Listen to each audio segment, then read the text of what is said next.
Welcome to Star Gossip, where shadows whisper and legends never die.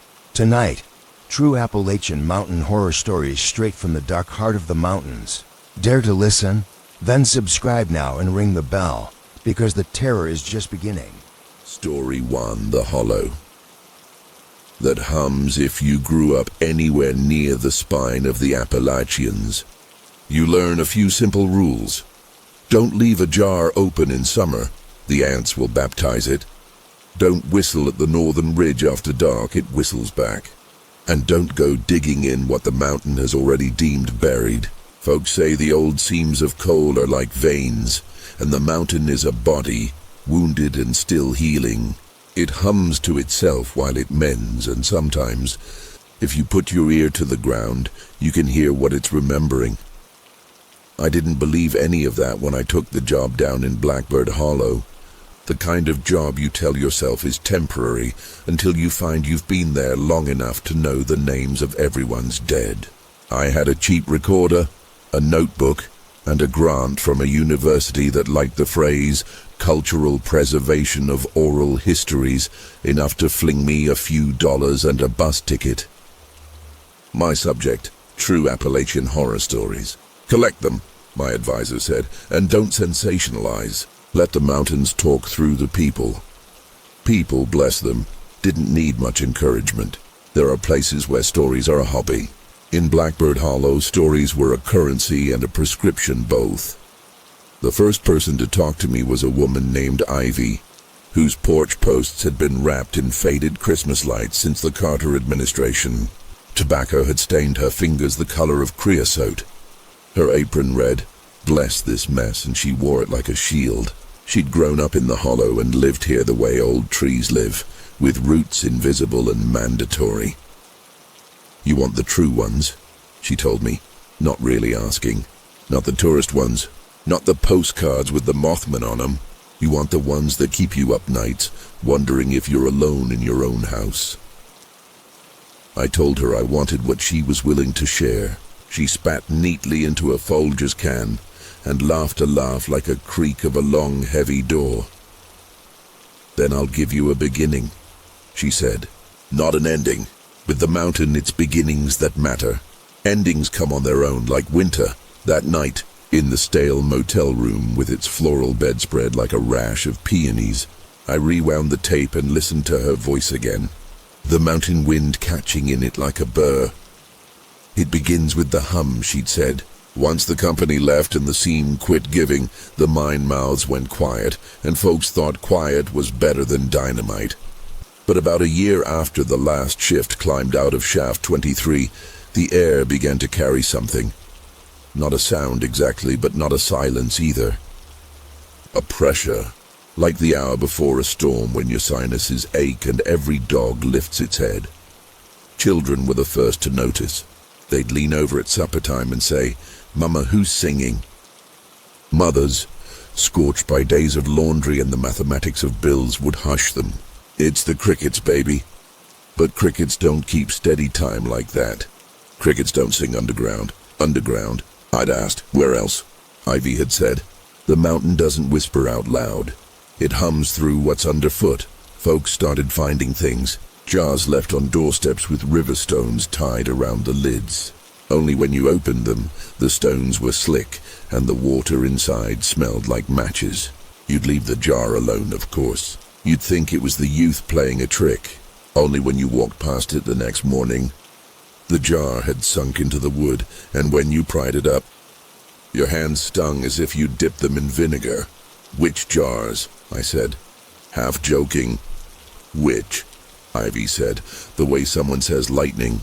"We didn't call it that. The mountain has midwives and the mountain has sickness. The jars were medicine or warning, depending." She told me about a boy named Carol, you say it like Curl, not like the woman's name, who went missing on the trail to the old tipple. A smart boy, too, who could skin a rabbit so the hide came off like a glove. He'd left his house before dawn to lay snares and never returned. And when they found him, he was sitting cross-legged on a ledge overlooking the hollow with his mouth open like he was singing. He wasn't. He'd bit his own tongue through. The doctor said he'd probably swallowed it before he died. What does that have to do with the hum? I asked. Ivy's tongue traveled her cracked lower lip, as if checking for the space where hers might cleave itself. When you hear something long enough, you try to join it, she said. That's how choirs work, and that's how swarms work. Ask the cicadas. She leaned back then and looked past me to the poplars. That was when people started putting the jars out. To catch it, to keep the hum from getting inside. She paused, and I heard the porch boards creak under her chair. The deep, steady breathing of the mountains filling the spaces between her words. You make one yet? I hadn't. My motel room had a mini fridge, 2 Gideon Bibles, and a mirror that made my face longer on the left side than the right. I thought about stealing a jar from the diner. Thought about it more than I should have. That night, the hum woke me. I say it woke me the way a smell wakes you, with no sound to attach to it, only a recognition that something had entered the room. It was pressure on the skull, a knitting of invisible fingers where the sutures of the skull meet and never quite close. I pressed my ear to the carpet because that felt like the right thing. And there it was, a tone low enough to sit beneath hearing, a mother note so big and old it made the room seem like the mouth of a jar, and me the water inside, and behind it, faint but real, came another sound. Footsteps in the parking lot, slow and soft, like somebody pacing the thin seam between the streetlight and the dark. I held my breath and counted each pass. Whoever it was didn't tire. In the morning I found a jar by my door. Not a mason jar, but an old Greer's pickles jar, the label half scraped away. Inside, 3 small stones and a tuft of animal fur. Cat, I thought, until I saw the fur was too coarse, tipped in an odd, burned umber that likely belonged to nothing domesticated. There was a string tied around the lid, and a knot the size of a thumbnail. There was a note under the jar. I recognized Ivy's hand from the recipe for apple stack cake she'd given me the day before. Don't open it. Blackbird Hollow had been a company town once. People forget what that means until you get up close.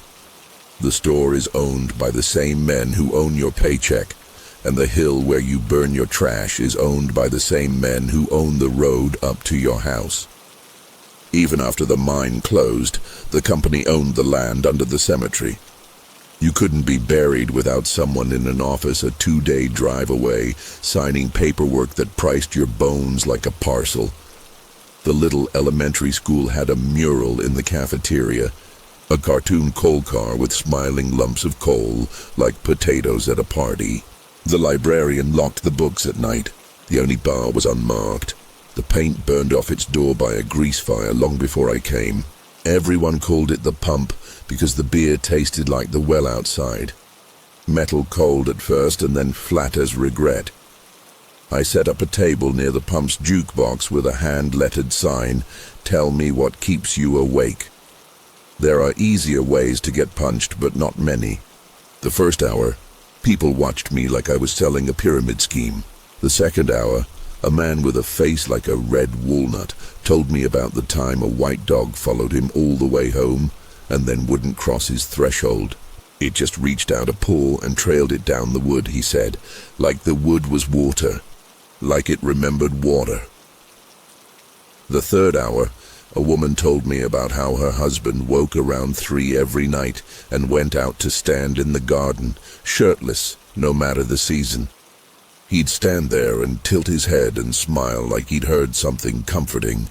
When she put her hand on his back, his skin was cold and damp as if he'd been sleeping in a creek. But when I called to him, she said, looking at the wet ring on the table where her glass had been, he wakes up. Not like normal, like something lets his body go and he drops into it. He always cries. He says the song won't let him remember the words.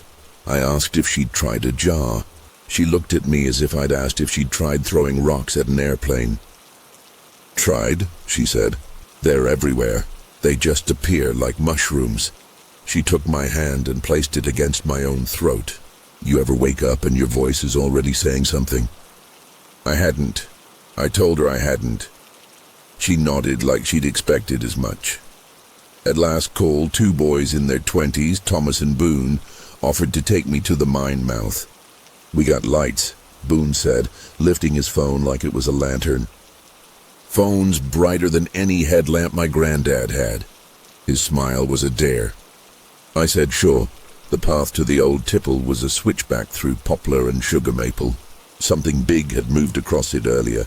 The leaves were churned up, like they were the froth on a shallow creek, and there were prints that weren't prints so much as indentations, the shapes huge and strangely jointed. Boone, who'd been trying to walk like a man in a movie, slowed down and looked at them without speaking. "Coyotes got big," Thomas said, then laughed too loud. The laugh bounced off the trees and fell back into his mouth. We reached the opening. The gate was there. The company had put it up, a rust-scratched chain link that made the mouth look like a hungry thing with braces. A crumpled sign read "Do Not Enter," the paint eaten away by some patient acid. Beyond the fence, the darkness wasn't like night you can dissolve in, make a friendship with. The darkness in there was a subtraction. Thomas gripped the fence. "Hear it?" We all tilted our heads. It was there, stronger now, the hum like a throat clearing beneath the valley. It vibrated the soles of my shoes. I could feel it in my teeth. Boone wiped his forehead with the back of his hand. "They said when the company packed, they didn't backfill right. Just dropped the supports and closed up like a man leaves a house." "Is it caving?" I asked, feeling ridiculous. "Been caving since before my mama," Boone said. "But this is singing." A jar hung on the fence like a charm on a bad bracelet. The lid was blackened around the edges, and inside lay a scrap of something leathery, like a piece of an old belt. There were marks on it, faint and careful, circles inside circles, a cross line, and a symbol like a cat's eye. Boone reached for the jar. I caught his wrist. "Don't," I said, not sure whether I was warning him or myself. He shook me off without malice. "You think just looking hurts you?" He muttered. "Everything hurts you if it wants." He plucked the jar and tucked it into the pocket of his jacket. "Souvenir," he said. "Put it back," Thomas said. But he said it like he was telling a story to himself about a time he had failed to do just that. We stood at the fence, men with lights and a woman with a tape recorder, half drunk and half terrified. Wind moved through the trees in a long exhale and brought with it a smell of struck matches, of creek mud, and something else. Fur, singed. Something that had taken a fire and held it inside. "We should go," I said, and no one argued. By the time I was back in my room, the hum had risen. It had caught the nails in the wall and turned them to tuning forks. The bathroom mirror had sweat on it. I opened the window to let the mountain air in, but the air felt wrong. Filled with a fine grit you can't see, but know will settle into your lungs like it's stitching itself there. The recorder lay on the nightstand. I pressed the red button and said, "This is a note." Friday, August 19th. Subject reports of humming at mine. Witch jars. Then I paused because the hum changed. It wasn't louder. It was clearer, the way a voice becomes clearer when the chorus stops and the solo steps forward. It seemed to be calling a name. I didn't know the name, not right then. My mouth did. My mouth said it under my breath. The way you say a prayer you learned before you learned what the words meant. My mouth said, "Bran, I went to see Ivy at dawn. She already had a skillet singing with fatback and biscuits rising like promises. The jars on her windowsills were thick as wasps in summer. Some were filled with salt, some with river water that had gone the color of old brass, and one with what looked like hair tied in a neat braid. Something took a jar from the mine gate," I said. "Boone, something took it?" Her eyes laughed. "Child, you don't know the difference between taking and taking on. We ate in it, the hum quiet in our bones. After the first bite, I forgot it was there. After the second, I wondered if it had crawled into the biscuit and used my mouth to climb the ladder of me. 'Who is Bran?' I asked. Do you know anyone by that name? Her hand stilled on the counter the way a squirrel's body stills when it decides to look like a stump. You heard that? My mouth said it, I said, and watched the words make their own kind of jar between us. Bran was the one who went down when they said the canaries were lying, she said, slow. Bran wore his daddy's hat even after his daddy's head was no longer shaped for it. He laughed like a bird you didn't want to shoot. He had a dog he called Heathen, because Heathen didn't care for church. Heathen would sit on the far side of the road on Sundays and howl when the old women sang. Bran wasn't bad, only wilder than you're allowed to be when the mountain wants you to grow straight. What happened to him? What happens always, she said and blew out a breath.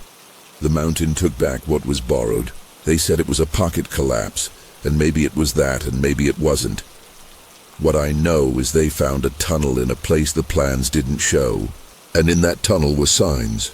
The company men called it vandalism, but the marks were older than any boy's knife. She moved to the window and tapped a fingernail against one of the jars. It made a sound like dry bones clinking in a drawer. You say Bran, she said. Say Heathen too. Dogs go where men can't. I thought of the white dog the man at the pump had mentioned, its paw dragging the threshold like it remembered water. Bran, I said aloud, because I was tired of being afraid of a word. Heathen. The hum changed again, not in volume but in direction. It seemed to step closer. Ivy closed her eyes. It's listening, she said. That's all a story is, really. Something listening back. If you've never heard a mountain creak, you can imagine it as a whale song reversed and slowed, until it's the weight of a church bell laid flat. That's what it sounded like the night the jars began to crack. Not all at once, not a choir shattering. Just here and there all across the hollow, a brittle snap at a window, a hairline fracture spilling salt like snow out on a sill. Phones lit up. You could see them through the trees, the way you can see the lightning bugs light the bottoms of leaves. People called each other, and then the calls stopped. Not because fear had made hands useless, but because fear had made language useless. There's a kind of quiet that grows from the belief that saying something makes it true. Around 3 a.m, my door shook. I opened it to find Boone and Thomas on the threshold, both smiling the same smile men wear when they've gone too far down a road to turn back. Come on, Boone said. You need to record this. Record what? I asked, reaching without thinking for the jar by my door. It was warm in my hands. The fur inside was damp. You'll see, Thomas said, and I heard something in his voice that made every hair on my arm stand up. Not menace, agreement. With what, I didn't know. We drove without speaking. The road to the mine was a brushstroke of gravel and memory. Foxfire showed on rotting stumps, blue-green, a patient fever. The air smelled like thunder with no rain to cure it. The fence was torn. It looked less like something had forced it and more like something had persuaded it to stop being a fence. There were jars at the base of it, a neat collection, and every lid bulged. My recorder felt heavy. I pressed the button and felt silly, and also safe. Inside, the tunnel yawned. The beam of Boone's phone stuttered across a low ceiling webbed with black ribs. In places, the rock glittered with mica like a night sky you could touch. Don't go in, I said to Boone, to Thomas, to myself. Boone laughed. His breath plumed like something cold was mouth to mouth with him. Are you serious? This is it. This is what we came for.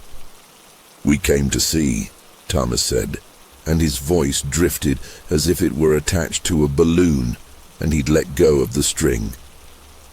I thought of the bit of leather in the jar, with its circles and cat's eye. I thought of an animal that doesn't belong to a home, an animal that belongs to an edge, the kind of creature that watches you from the periphery and walks like it knows the shortcuts through a world you only know the long way around. Wampus, I said aloud before I could stop myself. The word landed in my mouth and bounded off, as if glad to be out in air again. Boone smiled wider. "Cats can't hum," he said, and then he stepped over the line where the outside stopped. The hum swallowed us. It didn't come from a single place. It was the roof and the floor and the inside of Lung. It nested in the recorder's little red light.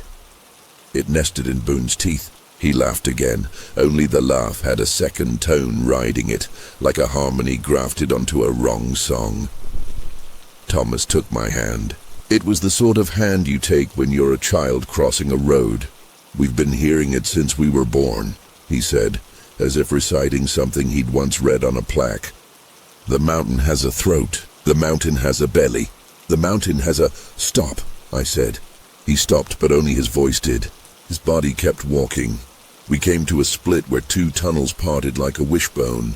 At the junction, someone, men, boys, had piled stones into a low wall. In the wall were jars. In the jars were claws, teeth, bits of a book whose pages had stuck together, its letters traveling through the paper like worms seeking daylight. "Backfill," Boone said, and kicked a stone. It rolled, and he laughed like the stone had been a joke told for his benefit alone. Something moved in the left-hand tunnel. Not an animal, the absence of one. A density, a greater darkness. I tried to aim the light, but the light hated being aimed there. It kept sliding off. "Bran," I said before I could scold myself into silence. The name came with another, Heathen. The darkness breathed. It is a special kind of terror, realizing that names work on things. We say names are for us, to call, to claim, to cut down to size. But sometimes names are for them, a path laid in air. When I said the names, the hum found the syllables and threaded itself through them, so that the word and the sound were one thing, and that thing beckoned. Boone went to it like a needle to a magnet. I grabbed his jacket and my fingers slid on the fabric as if it were wet. Thomas held my arm, but his grip was dream-soft. "Bran," Boone said, and the way he said it wasn't how someone says a stranger's name. It was how someone says his own when introducing himself to a mirror. A low growl came from the right-hand tunnel, the one we hadn't looked into. Not the kind of growl a dog makes when it's unhappy. The other kind, the one it makes when it recognizes a friend who has come home wrong. "Heathen," I said, and then the air folded. The jars in the wall burst. Not all of them. Enough. Salt flew. Water tasted like a match struck on the back of a tooth. The hum became a chord and then a mouth. Boone laughed again in a voice that wasn't his. Thomas began to cry soundlessly, his tears shining like small fish in bad light. In the right-hand tunnel, eyes opened. There were too many. They were the color of creek rocks, seen through shallow, violent water. They weren't at our level either. They were above us, in the place where the seam had run high. "Run," I said, and then something laughed back. We ran without grace. The hum battered the back of my head like a hand urging breakfast out of a ketchup bottle. The light in Boone's hand strobed, went out and strobed again, each flash etching the tunnel in negatives. Ribs of support. A smear on the wall that could have been fungus, and could have been writing, and once, briefly, a shape like a cat walking upright with its head turned too far toward us. We got to the fence. We hauled ourselves through the torn place, and whatever had torn it had kept the sharp bits for itself, because none of us bled. The night outside tasted like pennies and pine. We didn't stop until the car. Only when the door shut did we realize Boone wasn't with us. "Go," Thomas said, and for a moment I thought he meant back in. We did what people do when the worst thing is the thing that makes the most sense. We drove to Ivy.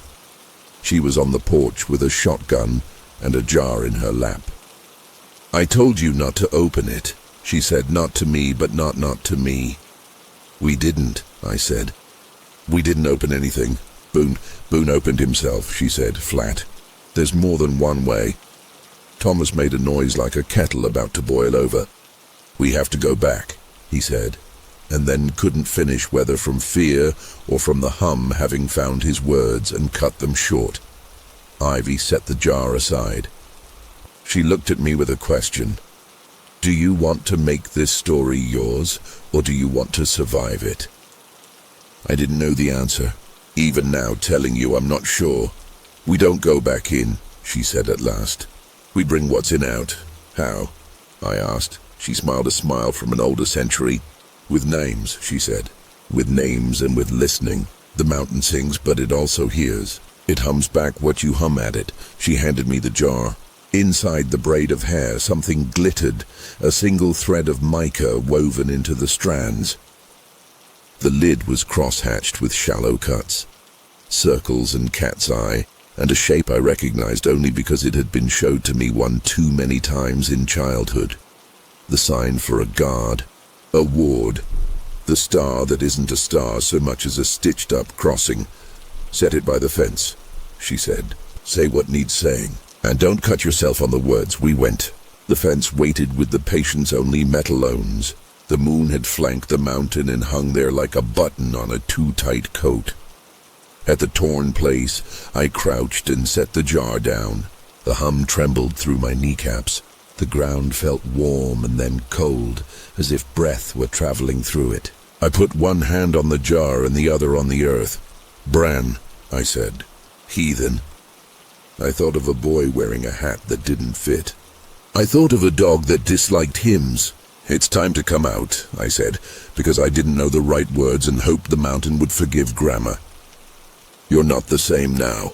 You won't fit, but you can still come out. Thomas knelt. Boone, he said into his hands. Ivy stood with the shotgun, not pointing it at anything in particular. You aren't shooting, I said. The mountain hates loudness that isn't its own, she said. Best not to add to it. The hum, if you've been inside it, you know, can become a kind of thinking. The way the ocean becomes a kind of walking for a fish. I felt the jar under my palm, felt the braid inside, and felt the mountain listening through that braid to us, like you'd thread a phone call through a hair.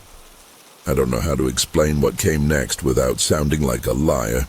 I've transcribed the recording 100 times, and the words don't show it. The recorder catches the hum, and our voices, and the brittle little pop of the jar lid, giving just enough air. But it doesn't catch the shape of the thing that slid out of the dark and stood at the torn place. It was a boy and a dog and a seam in the world. It looked at us with sorrow and with no malice, which is a scarier look than hatred will ever be. Bran? I asked. And because I am arrogant or a fool or both, I put out my hand. The hand that touched mine was colder than creek stones in February. It didn't grip. It rested, and it was enough. The dog, Heathen, moved past us, the way dogs move to get between you and what they think might harm you. Except what it placed itself between was us and the mountain, as if the mountain were a road with traffic we couldn't see. Boone, Thomas said again. And then the sound came. A laugh that had belonged badly to a human throat now finding a better home. The laugh threaded into the hum and rose like heat. In the morning, Boone sat on the steps of the store with his jacket off and his head shaved to the scalp. He said he'd cut it himself because hair had become loud. He was very quiet. People gave him coffee and didn't ask questions you can't answer without breaking something that will never mend. The jars multiplied for a while, then slowed, then stopped. People stopped waking at 3 to stand in their gardens, or if they did it, and came back in, their bodies fully occupied by themselves. The hum remained. Of course it did. The mountain isn't going to stop being a mountain because a few people ask nicely. I stayed a month longer than my grant allowed. When I left, the road unspooled behind me like thread you don't mind losing. I took the recorder and the notebooks and the jar that had been left by my motel door.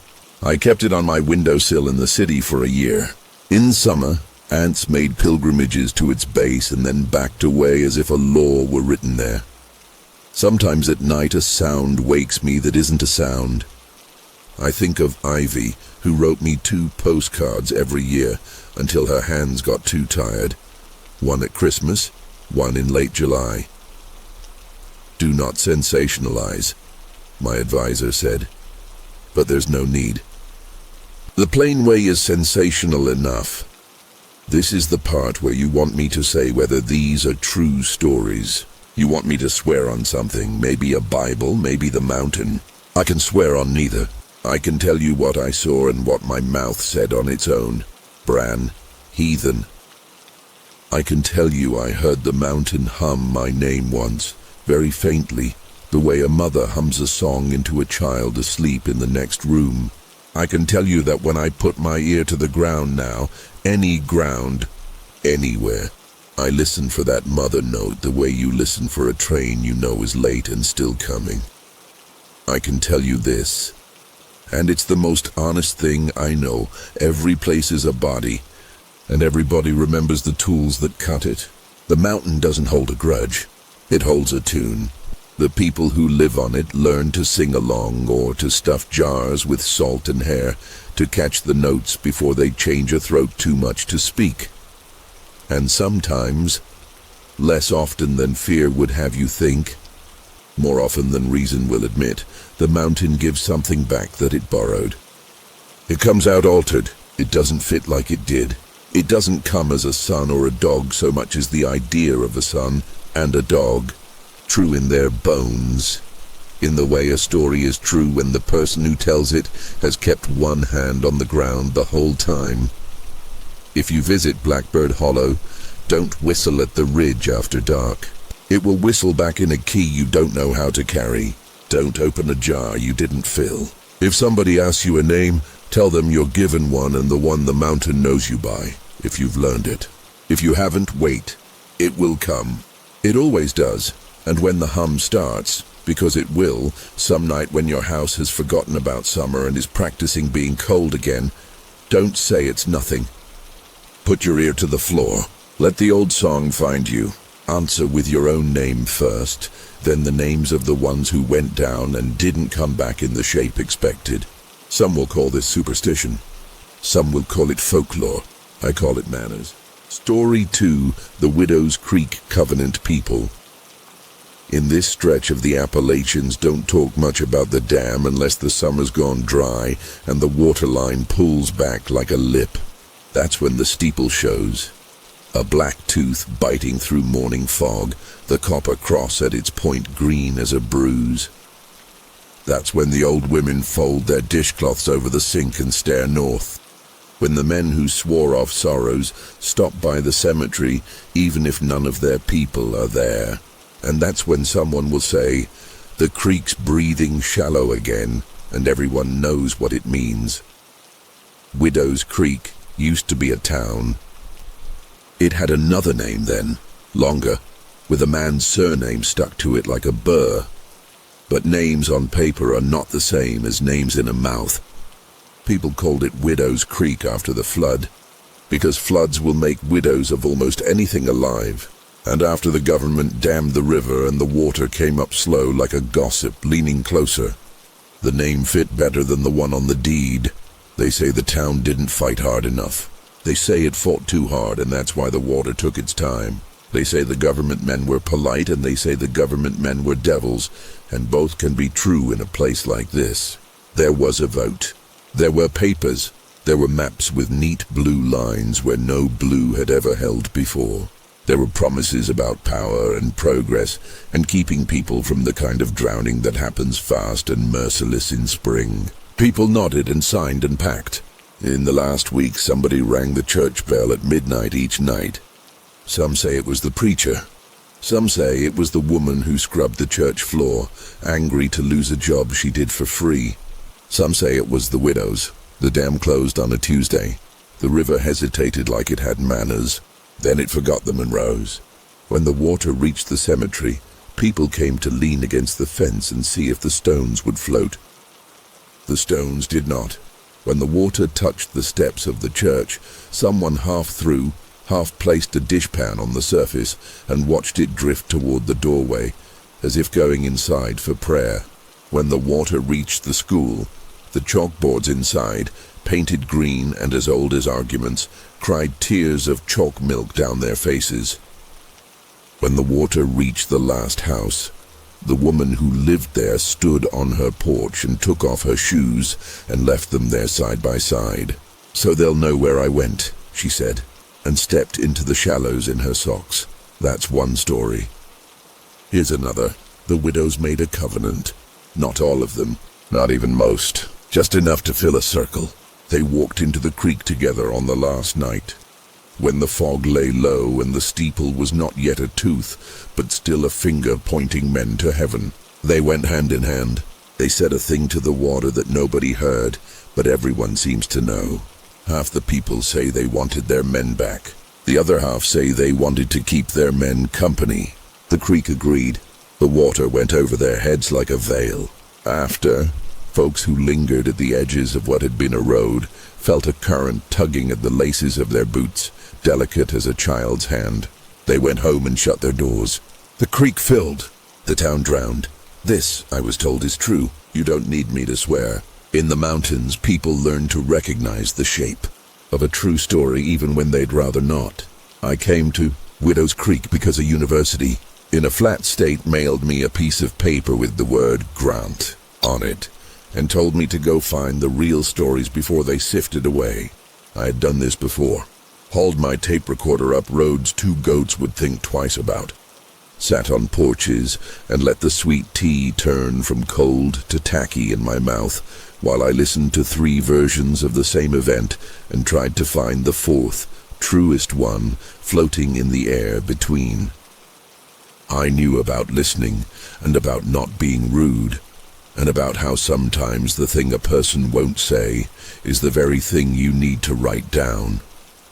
I knew to bring boots I didn't love and aspirin for the altitude. I did not know about covenants. I did not know, not really, what water can remember.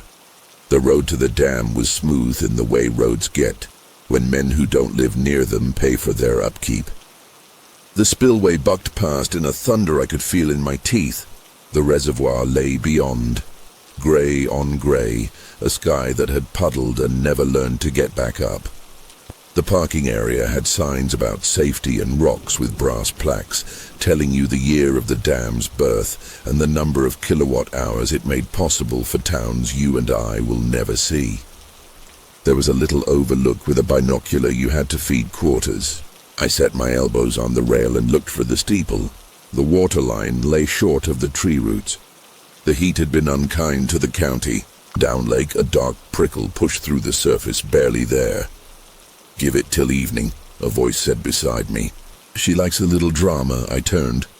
The speaker was a woman with that Appalachian age it's hard to place.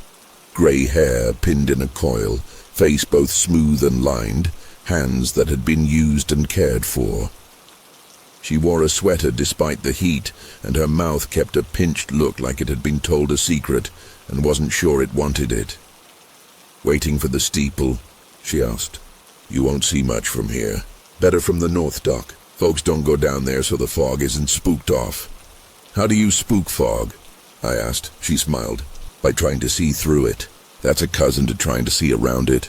Either way, you're saying to the mountain, I don't trust what you're doing with your air, and the mountain don't take kindly." She held out a paper bag. "Cathead biscuit? I made too many. Like all smart people who do foolish things, I have a streak of superstition. It's not the food that's dangerous. It's the manner in which it's refused." I took the biscuit. "Thank you." "Mrs. Dunlop," she said as if correcting roll call. "Mary Ellen if you must. Or just Mrs. like I'm furniture." I told her my name. She turned it in her mouth like a marble, then set it down. "All right then. You're the one who sent letters, aren't you? Asking about stories. The man at the post told me he hadn't seen someone buy that many stamps since Dwight was in office. That was me." I tapped the bag. "Thank you for the biscuit. I've come to collect what you're willing to tell." "What I'm willing is one measure smaller than what I know," she said, "which is as it should be. Come on." She had a sedan the color of pennies. It smelled like vinegar and peppermint. "For the upholstery," she said when she saw me noticing. "And for the ghosts." She didn't smile when she said ghosts. She didn't frown either, and in these hills that means more. We drove around the reservoir and down a side road choked with laurels. The lake changed its face, grew rawer and less managed. Trees leaned over it as if giving comfort. At the end of the road was a slat dock, slick with algae. 2 herons stood like old men at a bus stop. "Don't fall off," she said, and didn't reach to help me as I stepped down. The water was right there. The kind of right there that makes you think of how heavy a body is when it's wet, and how little a body is when it's sinking. "You came for Widow's Creek," she said. "You'll get the gospel version, and you'll get the sinner's version, and you'll get the mayor's, and none of them will get you where you want. So I'll tell you the part that gets you there, and you can walk the rest." She told me about the day the water came up, how the men in hats stood on the wall with their clipboards, and how the boys waded out in cut-offs and made a game of throwing stones at the church bell to see if it would ring underwater. It did. Less sound, more sorrow. The tone had depth to it like this. If sound turns a corner made of stone, it changes color on the far side. "Don't bother writing that down," she said when she saw me scribbling. "You can write down that the bell rang, but you can't write down the color of sorrow." She put her hand flat on the dock, as if testing for season. "They told it the last night because Pastor Crosby said they ought. But in the last hour it told itself. That's the kind of thing folks will argue with me about, but they weren't there. I was. You were a girl then," I said. "What did you see?" "I saw women go in," she said. "Not like fools. Like saints. Not like saints. Like women aiming to do as they said and no thank you needed. They were the ones who'd gone to the creek first and last all their lives. Washed diapers, washed bodies, washed Sundays out of aprons on Mondays. They had holdfasts on the slick rocks, and they knew where the undertow would take you and how to duck it. You ask a man, he'll tell you about the current. You ask a woman, she'll tell you about the stones." "What did they say?" I asked. I hear it now, how stupid a question it was. But when you've got a notebook in your hand, you ask. You say the thing that makes a person want to correct you into the actual truth. "They said, 'We know what we're doing,'" she said. They said it like a chorus with everyone on her own note. "You know how that sounds? Not muddy, holy." She shook her head. They walked out. Their dresses floated. Their hair undid the way a knot undoes when it was tied in haste. One of them turned and handed a jar to a girl on the edge. "A jar?" I said, because I was done being wise and had come full circle into ignorance again. "What kind?" "Mason jelly, doesn't matter." She squinted. It had grass in it. River grass braided. The lid was on. The lid had a thread under it. They'd tied it down like they were sending a letter in a storm. The girl was me. She grinned at some private joke that did not include me. I took the jar and I didn't open it. "That's why you're talking to me now, and not to a marker." "You still have it?" She nodded. "In my pantry. The grass inside never rotted. It will if I open it." "That's the agreement." "The covenant," I said, because sometimes a word sits in a story like a rock sits in a shoe. You feel it for 30 steps before you stop to dig it out. Sometimes you leave it there and call the limp your companion. That's the word people like, she said. Covenant. It makes it sound like a preacher stood there. There wasn't any preacher. He'd gone home, not from cowardice, because this wasn't his work. The women said what they said to the water, and the water said what it said to them. And now it's autumn, and you're here with your machine to take the sound of old mouths, and the fog's coming like sour milk, and you want to hear the bell. You want to see the steeple. She examined me. You want to sleep by the water. I want to record what I can, I said, which was true and not sufficient. You'll get your recording, she said. It'll play back like someone breathing under a quilt, and you'll play it for men with pens who'll name it a pressure variation, and you won't argue because you know how to keep your grant money. But you'll know what it was. The bell tolls some nights. The steeple shows some weeks. The widows come ashore some years. They come not because they're trapped, but because the deal requires it. You don't get to go or stay without tending to your end. What's our end? I asked. You'll see. She stood. You want to bring back a boy? That's a thing we can try. We do it not because the widows will let us, but because sometimes they change their minds. Like anybody, I didn't say a boy was missing. You didn't need to, she said, not unkind. They're always missing. Boys, dogs, men in their pockets who were never more than a day past boy but carried a shovel anyway. The widows come when the count's wrong. They come to even the math or to teach us to count better. She tilted her chin at the lake. They stayed with their men. Now and again they come up to see if we're keeping our end of things, which is to remember. That's where you're useful. You got a recorder. You got a head like a clay jar that's been fired. It won't leak. She took me back to her house, which leaned into the hill like a woman leaning into her own work. The pantry smelled like pepper and old apples. On the back shelf, behind a rank of jars labeled Plum 2002 and Green Tom 1997, was a jar with no label. It was clean in a way that spoke of attention rather than neglect. Through the glass, a braid of something greenish lay coiled like a sleeping snake. The lid had a string caught beneath it, its tail cut short. A little ring of rust circled the lid where the string lay. How long? I asked. Since 35, she said. When the first flood took 4 houses, they would have called it 100-year flood, if they had the phrase. They just called it wrong spring. Everybody rebuilt. That was the spring I saw the women braid grass on the bank and tie it into that jar. After that, the dam came with its assurances. Folks forget the first injuries when the second ones promise to end the first. They forget, or they choose which pain to keep. Can I hold it? You can. She did not move to get it. You going to open it? You will want to. That's how jars are. They exist to be opened. That's the sin of them. I won't, I said. And that's the only oath I spoke that whole autumn that I kept without error. I held it. It was the heft of peaches. The grass inside looked fresh in the way the dead sometimes look fresh until you look twice. I put it back. My fingers smelled like rain. That night I pitched my tent near the north dock. A ranger had told me there was no camping, and I had told him I was doing research. And he had made a face that meant he had been told not to care too much. Mrs. Dunlop walked me down and did not step onto the dock. When the fog comes, don't try to part it with your hands, she said. It won't be there for your sake. Put your hands in your pockets if you must. If you see lights under the water, don't name them. Your mouth shouldn't get there first. If you hear your name, don't answer. The only time you answer is if they say someone else's name and mean for you to stand in for him. You might do that for a child, or for a fool who went where he wasn't equipped. Even then, be careful when you let your mouth agree to what your heart has already decided. You're not staying. I'm going to make coffee strong enough to set a horseshoe on, she said. You'll want it if you're alive at daybreak.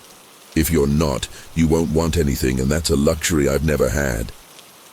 I set my recorder near the water, with its little red light blinking like a cardinal in winter. The moon managed to show up for once and made a path on the lake like a butcher's knife. I tried to read. I tried to sleep. I tried to think of something else. The fog came. It didn't pour. It unfolded.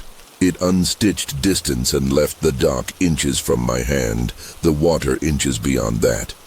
The air grew chill, not with night but with decision. The recorder clicked once, settling. The water made the sound water always makes when it remembers there are stones beneath it and decides to nudge them for the sake of familiarity. I heard the bell. It wasn't loud. It didn't need to be. It told a note I know a few churches use for funerals, not so low as to be ridiculous, not so high as to be cheerful. It told once and then waited as if to see whether that one would be enough. It told again. It told the way a person might clear their throat before saying a name they haven't said out loud in decades. It told again. I didn't say anything. I pressed my hands in my pockets until my nails made half moons in my palms. The fog moved in a way that made things that were not there seem to be there. And then in the reverse. The water stayed in place and also moved. A light flickered under the surface. I told myself it was a fish. The light rose. I told myself it was a trick of the moon. The light took steps. You have seen light through water, how it wanders, how it breaks, how it lies. This light had intention.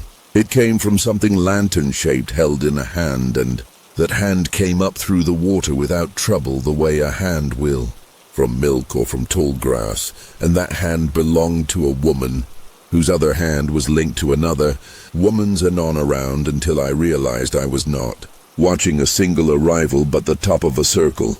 They came up to their waists. They came up to their ribs.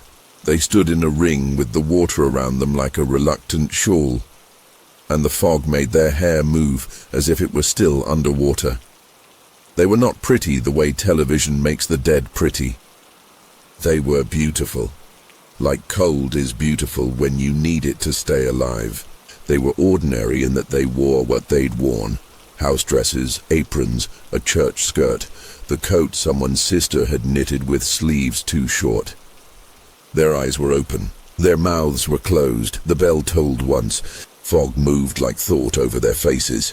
They looked at me and then past me and then at me again, the way a person will look at a gravestone in a cemetery, and then at the spot of ground beside it where the grass is newer. I knew the count was wrong. I didn't know how. I knew it like you know there's one more step on the stair in the dark. You can't speak to them first, a voice behind me said, and a hand touched my shoulder. I didn't jump because I had come to that thin place where fear and purpose are the same. They have to pull it out of you. Mrs. Dunlop, I said. Don't call me that, she said mildly. The women you're about to talk to have first names, and so do I. It'll confuse the manners if we keep bowing.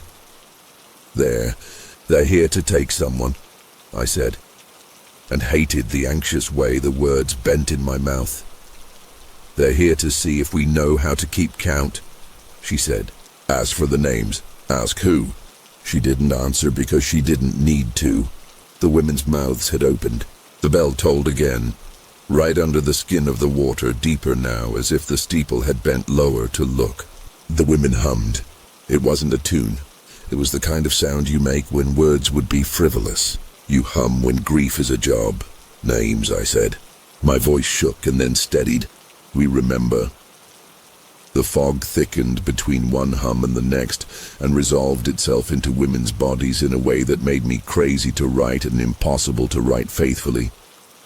I saw one with a mole on her left cheek and one with paint on the hem of her dress and one with a handprint of flour on her backside where a child had slapped her and laughed, and one with those short-knitted sleeves and the skin of her forearm scarred from too much winter cooking. I saw one with a ring she had twisted, the gold worn in a diagonal. I loved them all for a second. I didn't love what they wanted from me. I said a name. It wasn't one from a book. It lived under my tongue the way a word will live when you've been waiting to say it. The women's heads dipped. The water lifted them on a shared breath. I said another. The fog on the far side of the circle pulled its hem back a little, and I saw a beam of the steeple like the rib of a whale. I said another and another. I said names I had not been told. And each time I said one that was. True, the women made a sound that was like the sound you make when the person you thought you recognized across the street does turn out to be Maggie after all, and she's not dead like her sister told you she was, but whole and walking and carrying peaches. When I said a name that wasn't true, a guess from a postcard, a name from a road sign, the women held very still. The fog stopped like a river held back by a polite wall. Sorry, I said. I'm sorry. I could feel the wrongness like a glass under my heel. I backtracked. I tried again. Another hum. The bell. We reached 27 and the air tilted. It grew lighter, as if we were not farther into night but closer to morning than we'd bought with the moon. The women exchanged a glance that I did not know a group of people could share. Every eye slid to the far side of the circle, to a place where the water was darker, as if the lake had laid its hair down. Who's missing? I said. It wasn't a question. Mrs. Dunlop put the jar into my hand. I didn't see her move to do it. It was simply there. You'll know, she said. That's what the worst ones of you say. I said, my manners blown off me like leaves in a squall. I don't know. I'm a man from a flat state who has respectful pens and a bag of batteries. Tell me. You'll know, she said again, but her voice went kinder on the second word. Think where the count is always bad. Think where you made men from less than men because they were in the way of your counting. I didn't like being told I would know. I liked less the reality that I did. Heathen, I said, and surprised myself, because that wasn't a man's name, not here, not for me. It was a word for people who'd never learned to keep both hands on the right rail of the narrow path. It was a word for how a preacher might scold on a morning after Saturday's sins. It was a dog's name. It was a good dog's name. The women hummed once more, lower, softer, with something like relief salted into it. The fog on the dark side of the circle quivered. A shape came forward. Not a man, not anything I can give you on paper without it turning into something it wasn't. Call it a decision. Call it the idea of 4 legs and a stubborn heart. Call it love with a muzzle. Something nudged my knee and I knew bone. I reached out because you reach out, regardless of whether it's wise. My hand met wet fur and then drier fur and then skin and then nothing. The bell tolled. The women looked older in that instant and younger too, which is as close as language gets to that kind of change. They let go of each other's hands. The water took them down to their ribs. They didn't fight. They were not drowning. They were going home.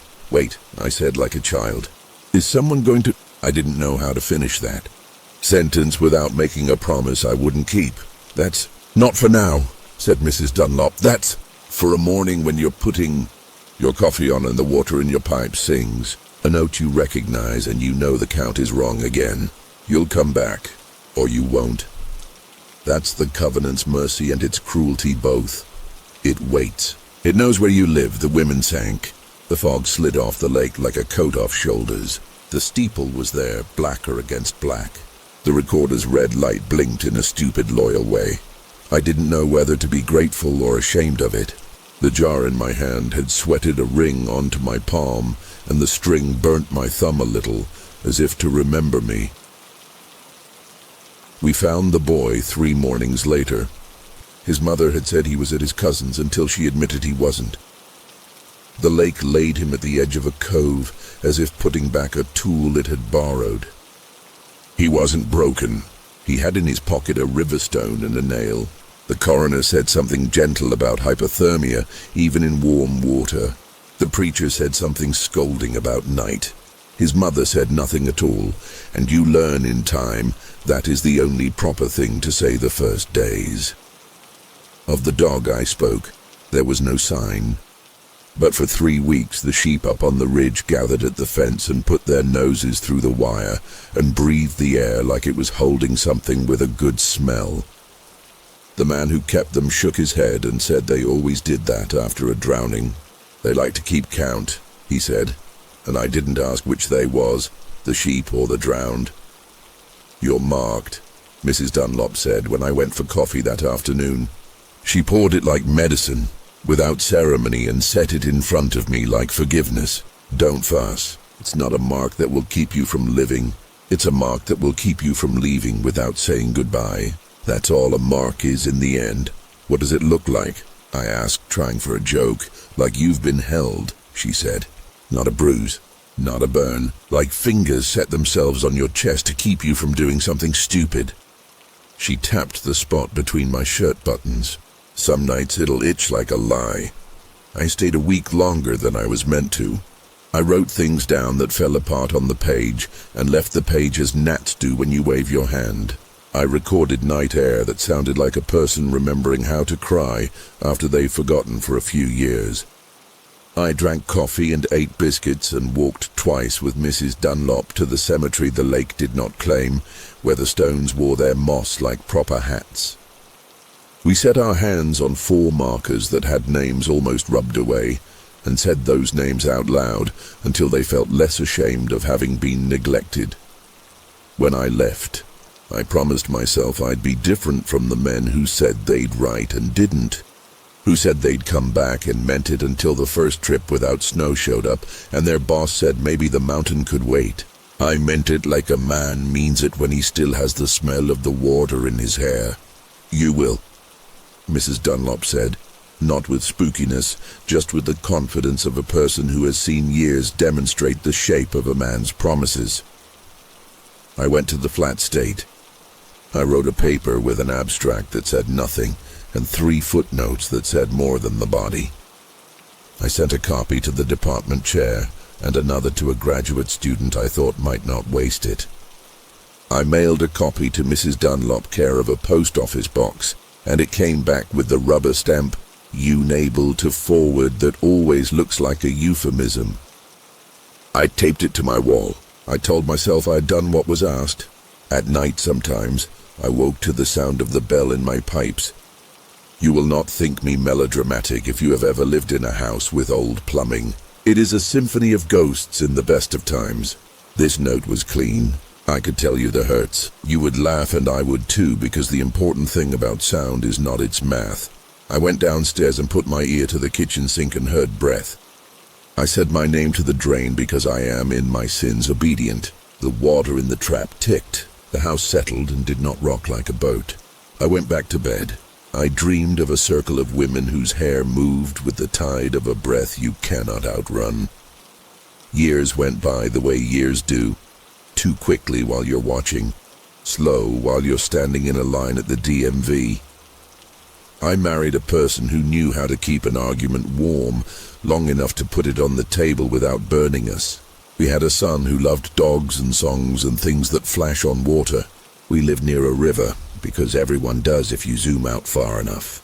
I told myself the sound in the pipes was the river asking after me the way a neighbor will, perfunctory and kind. Then one autumn the waterline fell in me the way it had fallen at the reservoir that first summer. I woke under a blanket of a kind of knowing that feels less like a message and more like an invitation. I went to the kitchen and did not turn on the light. The bell tolled in the pipes.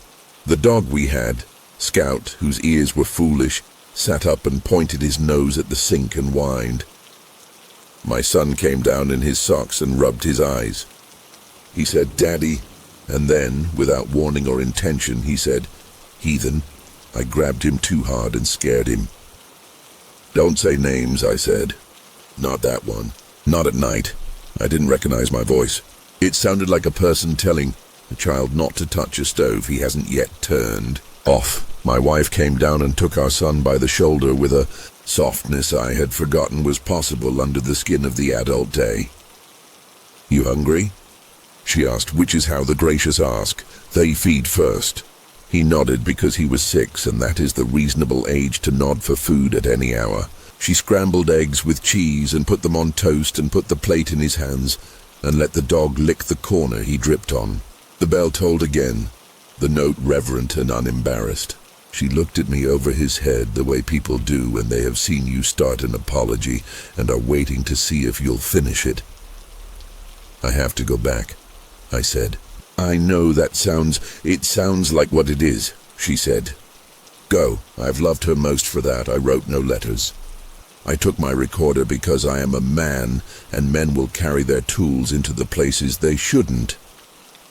I took boots and aspirin and the jar I did not own, that lived only in the shape of my hands when I held air. Scout whined when I put on my jacket. I closed the door gently, and he put his nose to the crack, and then lay down, as if the house flat on him was a weight he could stand for a night, and no more. The mountains didn't laugh when I came. They don't indulge. They just offered me distance the way they always had, as something both patient and conditional. The dam still threw the river wrong into the valley below. The reservoir had peeled back again. Hard years, hard people. The steeple showed like a bone. On the north dock, the fog lay like a ready blessing. I stood there and considered whether I still deserved to be in on the conversation. "You took your time," said a voice. Not reproachful, observational. "Mary Ellen," I said. And then I had to sit down. Her sweater was a different color, and she wore a scarf like a kindness to a neck that had begun to wonder if it was worth the work. "I got your paper," she said. I didn't understand the verbs. I passed it to a girl who works at the library who said it was good enough to make 3 men angry and 2 men quiet. That's a good paper. Then I used it to start the stove because any paper's job after it's read is to either start a fire or stop it. I tried to come sooner, I said. You came when you had to, she said. No one comes when they want to if they're to be any use. She tapped the dock with her shoe. Same rules, but you know them now. It's less you than it was. You'll be a wheelbarrow tonight. Wheels and a barrow and a person behind. Work in a direction and a purpose. That's all. We watched the water forget and then remember the shape of the town beneath it. I had the ridiculous thought that if you could drain a lake as quickly as you can fill a tub, you could set all the buildings back where they'd been and everybody would be there sort of happy again. Mary Ellen made a sound that didn't reach her mouth. Best leave what's dead dead, she said. Even when it moves around and puts on a show for you. Even when it tries on living like a coat. The bell tolled. I have tried to explain that sound to people who never heard it. I have used words like occluded and standing wave and subharmonic. I have drawn diagrams on napkins. Once I tried to sing it and the bartender put his hand on mine as if to say, there, don't embarrass yourself. It is the sound of a count being taken by someone you cannot see. That's all. A roll call. Not dramatic. Just precise. The women rose. There were more of them than the first time in the way there are more stars on a cold night. They came up with no lanterns this time, or so I thought until I realized the lanterns had been replaced by things I could not call lanterns without lying. A pot with a little fire in it, not like any fire I know. A wrist with a bracelet that burned, a book held like a lit candle. They stood in their circle and didn't eye me right off. They looked instead at the bank, at the trees, at the place where a road had been and now was not. It was not nostalgia, it was inventory. They were checking their end of the agreement. I said names because I knew that was how we entered this room. I said them with respect and a little fear, and they took them like sugar cubes, each dissolving as it hit their mouths. We keep count, I said when I got to 20, and my voice started to fray. We do. We try. This is not the kind of thing one says to the dead. But the widows were not dead. They were busy. Something moved on my right. I stiffened the way a useless man stiffens when he's ready to be brave, but has no job to do. Mary Ellen reached into my foolishness and plucked it like a banjo string. There, she said, and I saw what she saw. A woman stepping out of the circle while staying in it, in the way people move in dreams. She waded toward the dock. She didn't make a sound I could hear. She made a sound in my joint where it meets my other joints. I know you, I said, and thought, well, that's a hell of a thing to say to someone whose name you do not. Not her name. Mary Ellen murmured. Yours, I said my name. It felt like handing someone the handle of a bucket. She nodded. She put her hand on the air between us and pressed it flat. The jar was there, not Mrs. Dunlop's jar, a jar like it. A jar that had been under my hands all these years even when it had not. Grass coiled inside it like a careful comma. The string under its lid lay neat but not brand new. The woman waited. What does she want? I asked. To see if you can keep from opening it, Mary Ellen said. That's the covenant. We keep our end. We remember, we say names. We don't turn our backs on water just because we can make it sit behind a wall. They keep their end. They don't walk up into our kitchens and tell us what we owe. But there's always a test. Don't open the jar. Don't throw it away. Don't take it to the church and let a man in a white shirt tell you it's a sin and should be smashed. Keep it. That's all. I started and then realized that in a life where tools and tasks satisfy, the hardest command is keep. Keep unused. Keep unexplained. Keep unproved. You'll take it, Mary Ellen said. You'll be stupid about it. You'll set it where the dog can get it, and the dog will not get it, because dogs are smarter than us about covenants. You'll think one day of opening it to see if grass, 30, 40, 50 years old, can still smell like a creek. You won't. And on a morning when the pipes sing you a note, you'll carry it to water like you would carry a book to a child. You'll set it down, and that will be the end of that test. There will be others. Who's the count wrong for? I asked, because I am petty and wanted to take someone's roll call besides my own. The woman looked back at the circle as if waiting for permission. The fog stroked her hair. She placed the jar on the dock. She drew her hand away. I half expected it to leave a wet track. It did not. Listen, she said, and the voice came not to my ear but to the door behind it. The bell tolled. In the space it made, I heard a name. It was a boy's name this time, and I knew it not because it lived under my tongue like the others, but because it had lived in my house for 6 years in small forms. Yelled down a hallway, scrawled on a lunch bag, whispered by a dog into the blank of a room. It was my son's name. No, I said, and that's the most honest prayer I've ever said. Wait, said Mary Ellen, as if the dead needed courtesy. Ask, I said. Ask what? If they're calling him, or if they're saying he will call, she said. It's the difference between a summons and a prophecy. We confuse those, and that's how we end with lawyers. I tried to catch breath in a place that wouldn't let me. The widows hummed, irritated now. I did not want their irritation. I wanted to be a man who had no work to do. Why him? I asked the circle. Why my boy? There are other boys. There are other names. The woman on the dock tilted her head like a teaching bird. Her hands were empty. She had given me what she had. The creek remembers who stands in it, Mary Ellen said. He said a name into a pipe last week, didn't he? I thought of my son at 2, toes in the stream behind a rental cabin, laughing because the cold climbed him like a story. He'd said daddy. He'd said doggy.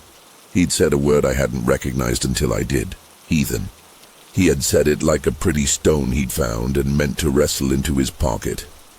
He belongs to the count the way all of us do, Mary Ellen said gently. It's not a draft. It's a family tree. He's on the branch. You don't get to climb down and pretend the trunk is somewhere else. It's not calling him now. It's saying he's counted, which is not the same as taking. The bell tolled, and I felt something in me ease as something else tightened. I have learned there are nights when the best you can do for your child is not to stand in the path of a flood, but to know when the waters recede, what to count and how. I said my son's name out loud the way I had said the names of men I never met, slow, respectful, without a claim. The widows answered with a note that sounded like agreement and like amusement both. They sank. The jar waited. Pick it up, said Mary Ellen. Let's go home. We walked the path back to our car without speaking. When we reached the road, dogs in 3 houses we passed stood and looked at us and then lay down again, satisfied in a way I envy. On her porch, she put 2 mugs on the railing and did not ask if I wanted mine black. She handed me sugar without preaching. You'll not send me your next paper, she said. You'll send your boy. Bring him when the steeple's up and the bell's sleeping. I'll show him where the minnows nibble and where the rocks tip and where not to put his hand, because a turtle will make him remember what his fingers are for. Thank you, I said, for not, I gestured toward the lake, the jar, the whole miserable, beautiful tangle. I'm not the one to thank, she said. Thank the widows for keeping their end and ours. Thank the dog whose name we learned late. Thank your own wife for saying go. Thank the pipes for singing in a key you recognized. You believe in God? I asked her, not for any reason except that I wanted to ask a question that did not make me feel like I was 10. I believe in the creek, she said, and the women. And the kind of God who doesn't get jealous when you say so. I went home the next day with the jar in a towel on the passenger seat and the towel wet from nothing, the way a memory can make a cloth damp. At a rest stop in a state that's mostly billboard, a man said hello, and his toddler waved and pointed at the jar like it was candy. I put a hand on it. The child nodded as if I had confirmed the mystery. and then asked for a fry from his father's paper boat, and got it. That's a covenant too. We don't call it that because it's not tragic enough. At home, I put the jar on the windowsill over the sink. The dog sniffed it once and then took his nose away with respect. My son looked at it and said, "We're not supposed to open that," in the tone of a boy who is proud of knowing rules that might keep him alive. "We're not," I said. "We're supposed to keep it." He nodded and asked for peaches. He ate them over the sink like a man his grandfather would recognize. The juice ran down his arm and pooled at his elbow and dripped onto the jar. I wiped the glass and the cloth came away smelling like river. It is a tidy ending to say that the widows did not come again. It is a truer ending to say they did. Not with fury, with inevitability. A winter later, the pipes sang a low note, and we put down our forks and went out in coats, because you can't hear that note and keep eating. We went to the river, which is not the reservoir, but is part of the same sentence. We set the jar on a rock. We did not open it. We let the water do that. It rose on a tide you couldn't see, and rolled the lid the way a child rolls a marble with a forefinger. The string slipped. The grass floated out like a braid undone by a woman who has no more business for it. It swung a little and then went under. The current took it toward a place where the water is always colder. "Goodbye," my son said with the unromantic sincerity the very young have. "Thank you," I said, which is about the most powerful spell we've got. My wife tucked her arm in mine and pressed our elbows together and said nothing, because she knows more than me when silence says what needs saying. In the night, in the space between asleep and awake where pipe music and bells live, I dreamed of women whose hair made a net, not to catch but to measure. I dreamed of a dog who did not mind the hymn tunes, but minded the rest, and walked behind the women not like a guard, but like a witness. I dreamed of the steeple and did not dream of the cross, which may say something about me. I woke to a house that had remembered it was a house, and a boy who wanted pancakes, and a dog who wanted to keep count of falling crumbs. I made the pancakes. I dropped 3 on the floor by accident, and the dog took 2 and left 1 for a ghost who knows how to be polite. This is the part where you want me to swear. On a book, on a jar. On my boy I won't, not because it isn't true, because swearing implies the truth needs help. It doesn't. The creek carries it when we forget, which we will because we are like that. You can dam a river, but you can't dam what it remembers. The widows keep their end. We keep ours. We say names. We keep jars closed and hearts open, and the two are not contradictions. We carry the light without insisting on making it. We teach our children where the rocks are slick. We teach our sons to say thank you in a voice not too proud to ask. We teach our daughters to braid grass and to unbraid it and to know which is for which day. If you want a recipe, the jar is clean, the grass is wet. The string is tied under the lid, not over, so a person with their wits about them can see the tie and keep it. You carry it when the bell says you must. You set it down when the water asks. You don't open it for curiosity and you don't smash it for piety. You keep it, which sounds simple and is not. You keep count. When the pipes sing, you listen. When the widows hum, you answer with names. When the dog you love barks at a corner of the yard where there is nothing anyone else can see, you go stand there a minute with him and let the air move around you in a way that says this household remembers and owes and is paying on time. In drought, the steeple shows and we nod, not with triumph but with acknowledgement. In flood, the water pulls its lip up and we check our jars. In the mean seasons between, the bell tolls in copper and copper's cousins, and we straighten when we hear it. My son is taller now. He says the names correctly. He will be counted and he will count. And if one day he feels the weight of a hand between his shoulder blades, a hand that asks not for fear, but for attention, he will know to turn his eyes ahead and put his hands in his pockets and keep walking until the fog decides it has no business with him. I write this, not to convince anyone who doesn't want to be convinced. I write it because words are a kind of jar and this one needs a clean one. I set the lid on and tie a string under it because that's how my elders taught me. If you come to Widow's Creek, don't bring a flashlight. Bring a mouth that knows how to say thank you and sorry and here and go. Bring a memory that doesn't pretend to be perfect. Bring a name you love enough to say aloud in the dark without fear of it being taken. And if you see women in the water with their hair making slow agreements with the air, don't tell them what you think of covenants and progress. Tell them you will keep count. Tell them you'll carry what they hand you. Tell them you'll put it on a shelf where it will not be opened until the water says. That's the bargain. That's the truth. That's the whole hymn. The rest is echo. Story 3. The 13th step. In our part of the Appalachians, we keep 2 kinds of numbers. The kind you write in a ledger and the kind you don't dare say aloud. The first is for corn yields, wages, how many pills you have left and how many days until payday. The second is for counting breaths at a deathbed, for the years a ghost sticks around, for the steps in a place that was built to heal, but learned how to keep. Cold Spring Sanatorium had 12 steps up to the chapel. Everybody could tell you that.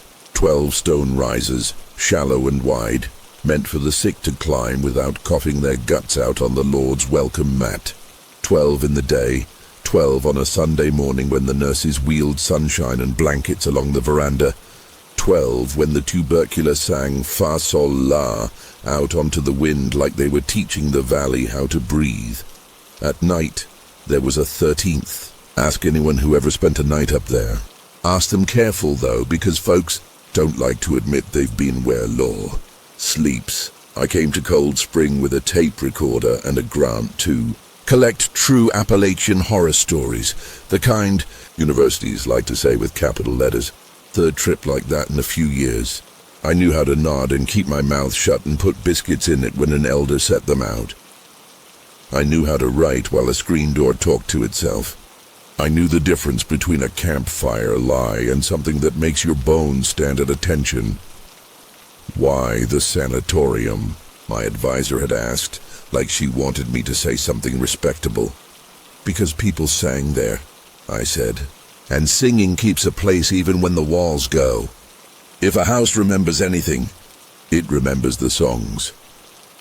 She called that sentimental in the way academics call things sentimental when they wish they'd thought to say them first. Cold Spring sat on a shoulder of Pine Elk Ridge, 2 switchbacks above a creek that had never decided if it wanted to be gentle. The buildings had gone to seed in careful stages, roof first, then windows, then the porches, the way a person loses patience, and then teeth, and then the habit of going out. The stone chapel was better off, being stone, but better is a cousin of bad up there. People in the valley call the sanatorium the Springs, still, like the water kept coming. There are 2 springs, one sweet, one bad. If you drink from the wrong one, you'll know before your stomach does. The sweet spring has the sound of a hand washing after a good day's work. The bad one sounds like a secret about to be used wrong. I parked by a sycamore whose roots had swallowed half the parking lot lines and followed the path up. Kudzu had draped the veranda like an aunt who doesn't know when to go home. The chapel stood fast, its door stuck 5 inches shy of closed, the way a person holds out a hand and waits to see if you'll take it. Lulabelle was waiting. In these hills, some elders let you call them by their first names right off. Some make you earn it with chores. Lulabelle met me with a fry-pan voice and a switchblade laugh. She'd grown up in the shadow of the springs and married a man who died early enough to turn her surly without making her bitter. She wore her hair in a bun that looked like a dog had slept in it, and her hands had that shine they get when they've been washed 1,000 times in well water that doesn't care for soap. You're the one collecting spooks, she said. I brought cornbread. If something decides to take you, you can throw it a piece and see if it prefers that to your ankle. I appreciate the hospitality, I said, meaning it. Hush. Come on. She didn't call it a tour. She called it checking the edges. That's how I knew she was the right one to lead me. In the mountains, the edges are where the truth stands still long enough for you to get a look. We started at the veranda. There were iron beds, their springs buckled into smiles, their mattresses long since peeled away by the weather. The railings were carved with names. Some were names like Jimmy and Anna. Some were initials that had worn down into almost letters. There were dates too, scratched soft by hands that had needed to say, "I was here, I waited, I got better or I did not." "Listen," Lulabelle said. "To what?" At first, nothing but the fast breath of August and that creek's habit of talking about itself. Then I heard it. A hum that wasn't exactly a hum, more like the corner of a hymn. Not words, not tune, just the part you would sing if you were waiting on the leader to call the first note so you could leap on the right one. "Shape note," I said. "Sacred harp." "Uh-huh," she said. Pleased the way a teacher gets pleased when you haven't failed the easy part. They'd bring 'em out to sing, sitting on quilts, blankets, whatever, with a nurse ready to catch the ones who thought they could stand before they could. Singing raises your ribs even if you don't believe in much. They said the wind up here is good for lungs. I say singing is wind with sense. The chapel door gave up its pretense and opened. Inside, the pews had been carried away decades ago for somebody's barn wedding the county is probably still apologizing for. The brass plaque with the donors' names, doctors and coal wives and one very fancy preacher, had turned the color of a bruise. The steps up to the dais were stone, 12 of them, in the day. The light through the high windows looked like the inside of a jar you keep buttons in. Dusty. Forgiving. "Count them," she said. I did. 12. Always 12, I said, to see if she'd correct me. "In the day," she said. "At night, if you come foolish or cold, there's 13.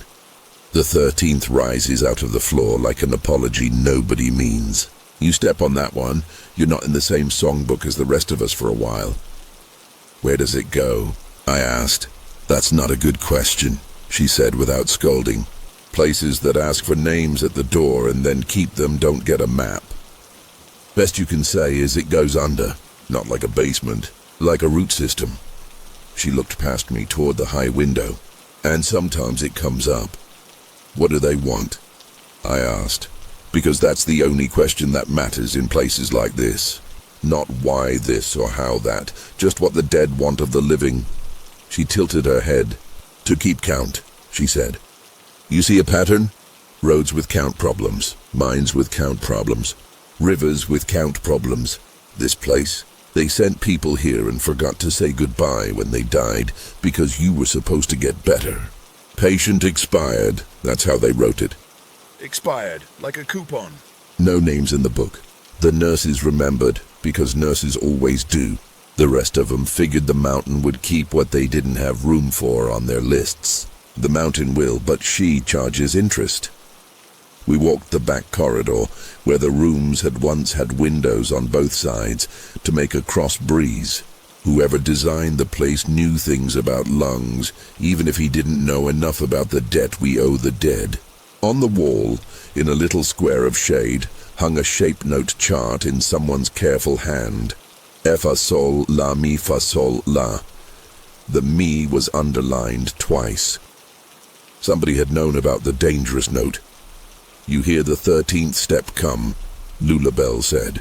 "You don't see it first, you hear it. It's a note the place sings to let you know it's left its body. If you're respectful, you hum back. If you're not, you pretend you don't hear and the place teaches you to. Either way, it gets what it wants." "What does it want tonight?" I asked. "Depends whether you brought the right kind of ears," she said. "I told you to bring that recorder, and I told you to bring a pencil, and I told you to bring your manners. You bring anything else?" "Salt," I said, "and a piece of coal." "Good," she nodded once. "We're missing a boy." She didn't look at me when she said it. He and the other fools came up here last month with phones like they could outshine the past. He stayed later than the rest. People always do. The Springs pulled him. Not to be mean, to be accurate, but his mama would like him back accurate or not. "What's his name?" I asked. If I say it, you'll have it, and the place will have it, and that's too many havings, she said. Wait to be asked, then put it in the right place. We sat on the front steps as the light lowered. The valley did what it does at dusk, shook itself like a sheet before folding down for night. Whip-poor wills started up like gossips who'd been waiting for permission. The creek took on the tone of a dream about the ocean. Somewhere below, a dog warned a deer with the bored confidence of an old sheriff. Did you sing here? I asked. I led, she said. Back when my breath didn't get ideas of its own. We'd do Idumea, and they'd cry not because of the words, but because of the me. You flag the right hand, and you don't fuss the notes, and you let the room work. These walls will bear a harmony the way a blessing will. You can lay weight on it. The ones who don't believe think we're showing off. The ones who do believe think God is showing off. We're all wrong and all right. She pinned me with a look. Don't lead tonight unless you're told. Don't sing the tune unless no one else will. Keep time if the place lets you. Don't if it doesn't. The 13th step doesn't care for bosses. I set the recorder on the top riser, thinking it might catch the change. I pocketed the coal and the salt. I put my hand on the stone the way you put a hand on a sleeping child, not to wake it, but to make sure it breathes. The chapel shivered. You feel it? Lulabelle said I did. Not earthquake. A rearrangement. Like a quilt being pulled straight. The air went a shade colder. The light from the high window didn't change color so much as purpose. It decided to stay. Count, she said. We counted together because 2 is safer than 1 when you're talking to a place with opinions. 1, 2, 12. I hesitated as if the next number might be the wrong language. The riser below my palm thickened. It lifted. It didn't grow from the top. It rose from beneath, a shelf finding its old groove. The hair on my arms behaved itself and then gave up. There it was, 13. It looked like the others. It wasn't. Don't step, she said. Not yet, we waited. The sound came up slow, like a man hauling hand over hand on a rope you can't see. Faye. Not loud. Soul. The second note you get wrong if you're thinking about impressing people. L.A. I felt it in my ribs first. The M.I. came and didn't. It sat at the edge like a dog that doesn't yet know if the visitor is friend or mistake. They came in through the side door because people like to do that when they shouldn't. 2 boys, 1 girl, all of them wearing their worry like they'd borrowed it from parents who thought it looked good on them. Their smiles were the kind teenagers wear when they're brave, because other people are watching. You can't be, here, the girl said in a voice I recognized from 1,000 porches, a voice that tries being older than it is to avoid getting in too much trouble later. You can, Lulabelle said, because you already are. That's logic. But you shouldn't, that's manners. We need more of the second. She waved them in. Close the door. Don't shuffle. We were, the tallest boy started. Looking for Eli, the girl said. And the tallest boy closed his mouth on whatever invention he'd had in mind. He didn't come home. Not last week. Not since the night he said he'd make the springs sing. We told the sheriff. Sheriff told us to grow up. Mama says she can hear him in the morning when the pipes rattle. Eli, the other boy said, and when he said it, the chapel remembered how to listen. Thank you, Lulabelle told him. Now don't say it again until it's asked. She nodded at me. Start Idumea quiet. If they don't want it, they'll take it away. I am not a leader. I can pretend, but places like the springs don't like the scent of pretending. I took the breath-shaped note leaders take down in the muscle that wraps the ribs like a good belt. Fa, I called, and the place consented to pitch. Sola, I said, no flourish, the way a man pours water for others before he drinks. We sang, and am I born to die, to lay this body down? And must my trembling spirit fly into a world unknown? We weren't sweet. You don't sing shape notes sweet. You sing brave and you let the room do the pretty if it wants. Our foursome built a square without corners. Me beating time awkward as a child learning to skip. Lulabelle flagging the treble with a hand that had pointed more than it had pleaded.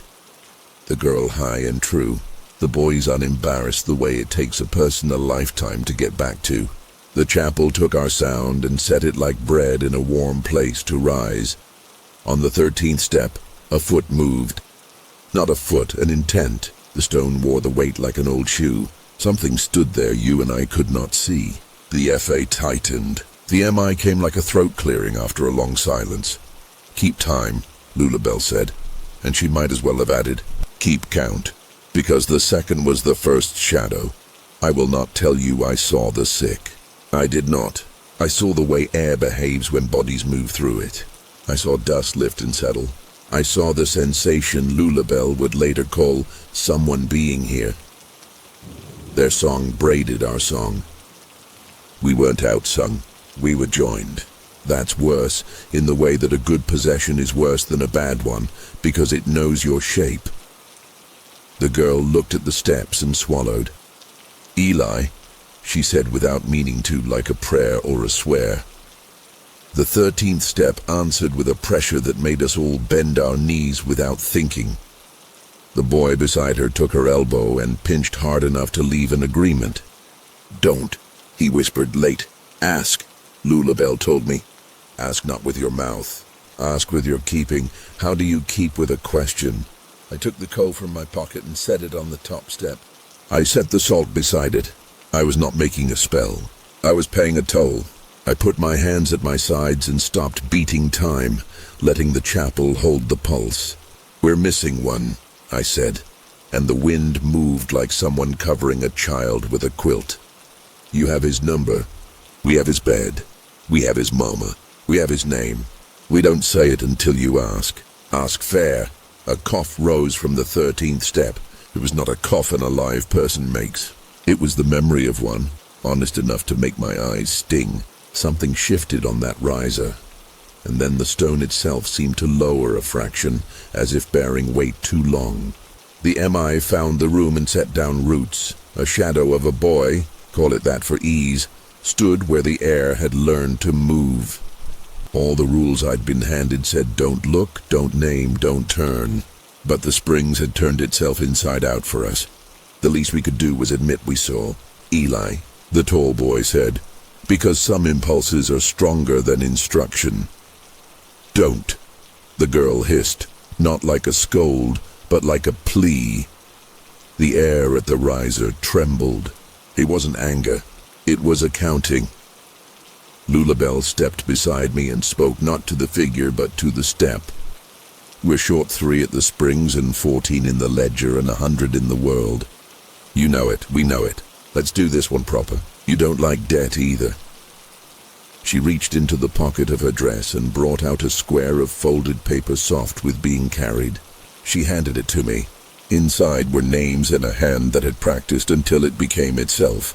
Maud Lester, Beulah Crisp, Doc Inman, Nurse Fay, Jonah Rigsby, and there near the bottom, Eli Bird. "Read them," she said, "but read them like you mean for them to stand up and go to their proper places, not like a mourner who ain't ready to quit." I read. The chapel bowed where it needed to. The steps kept count. When I got to Eli Bird, the 13th riser rose and fell like a chess deciding. The pressure in the room lessened by the weight of a boy shucked off a heavy wet coat. He stepped, not forward, because you don't step forward from places like that. You step between. He came where the air was honest again. He was very thin. The girl made the sound that happens when relief and anger share a mouth.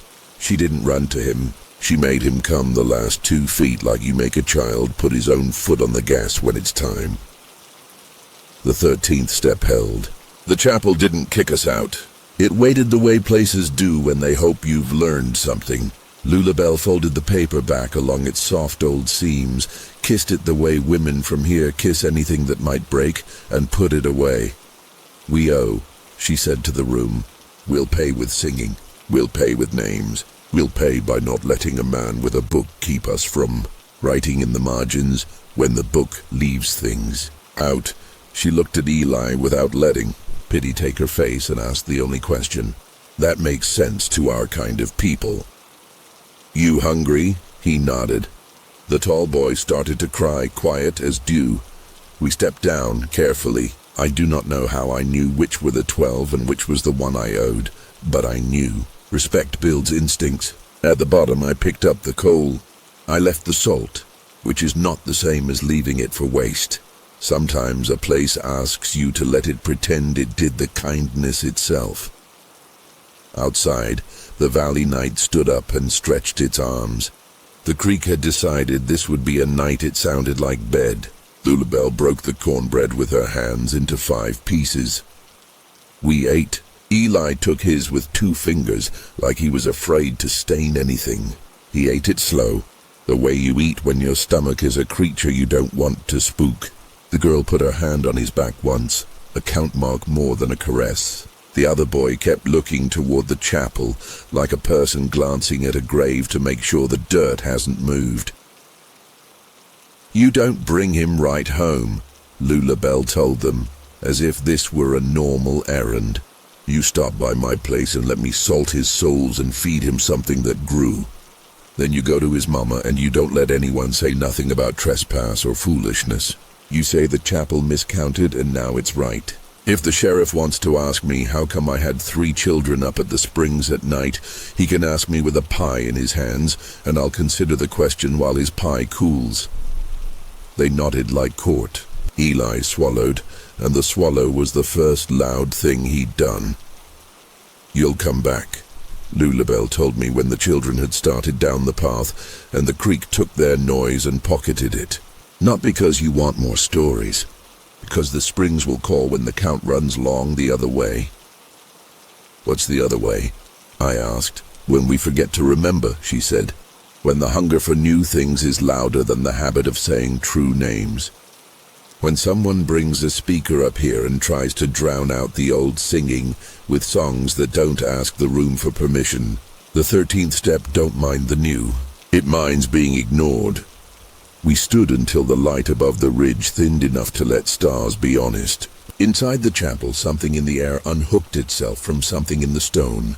The 13th riser sank, the way a breath leaves a body that has decided the argument is over. The MI in the wall cooled. "Why me?" I asked. "Because I can never leave a place without asking a question that shows I am still a man." "You came with ears and without demands," she said. "And you brought coal and salt. Also you write sideways. The Springs prefers that. Straight writing leaves too much out. Sideways writing lets the light in."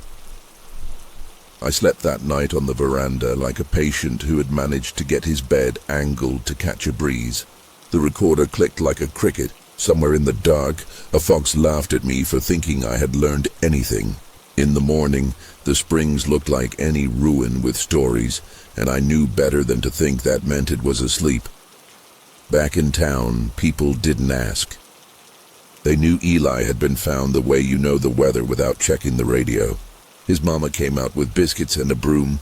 She hugged me with her flower hands and left a white handprint on my shirt I never washed out, not because I'm romantic, but because the stain refused.